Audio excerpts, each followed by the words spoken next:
Partial victory for President Trump's travel ban Monday. The Supreme Court decided to uphold parts of the ban while it reviews the case. CBS News Justice reporter Paula Reid is in Washington. Paula, what do you know about the parts of the travel ban that will actually be going into effect, and how will this be impacted? Rena, anyone coming to the United States from the 6 countries covered by the travel ban will be blocked from entering the United States unless they can prove some sort of connection to the country. For example, if you've been admitted to a university here in the U.S., or if you have family here, or if you have a real, what they described as bona fide employment here in the United States, you will be allowed in. But everyone else, for the next 90 days, they will be blocked, as the president had ordered in his first and second travel bans. Paul, would you call this a legal victory for the Trump administration? I would. I know there's been some parsing of that, whether or not it's a complete victory, but the White House, they seem pretty happy about it, as does the Justice Department. Rena, the White House went to the Supreme Court asking for 2 things.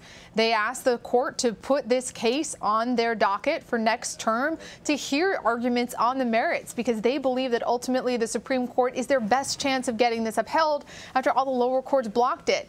The other thing they wanted to do is to be able to enforce the policy in the time between when the court accepted it and the court would hear arguments, because they knew they'd have that summer break.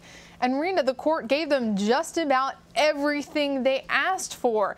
The only thing they didn't get is the fact that people who have a connection to the United States will be allowed in the country. But overall, I say it's absolutely a victory for the president and the White House. Is there any scenario where this case actually will make it to the high court in the fall?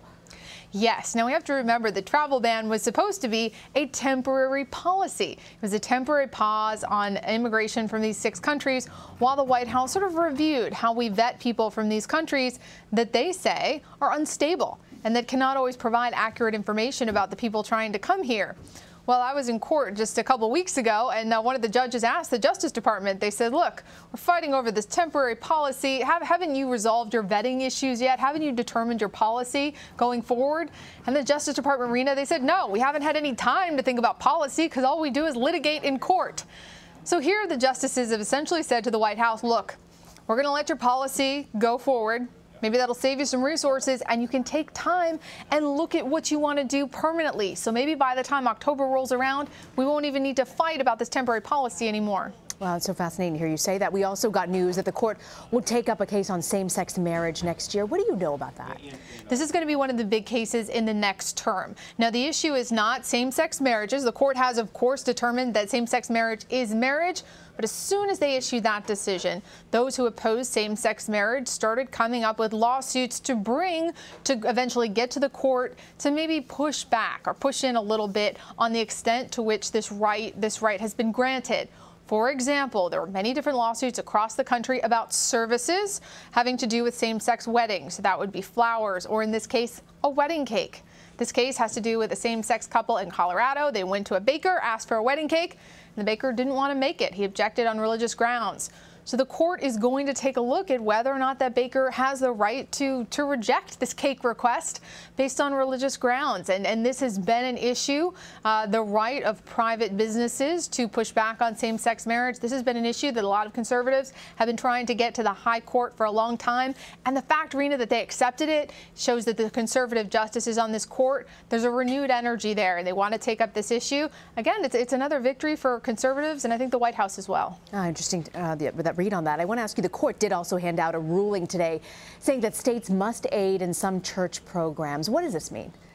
That's right. This case actually had to do with playground resurfacing. If you've been to a children's playground, you'll notice a lot of them have that rubber surfacing on the bottom to hopefully result in fewer scrapes and nicks on little knees.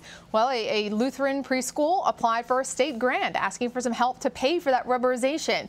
The state said, we're not going to give you that money, even though we would have, because you are a religious organization. The preschool sued. They said this has nothing to do with religion. This is about safety on the playground. And the Supreme Court sided with the preschool. Now, it's a minor victory. It's small. It really is pretty much limited to playground surfacing. But, Rena, that's enough. It's sort of the camel's nose under the tent for a lot of people who want to get this issue of separation between church and state back before the court, especially as it begins to sort of lead in a more conservative direction. Paula Reid. Thank you, Paula.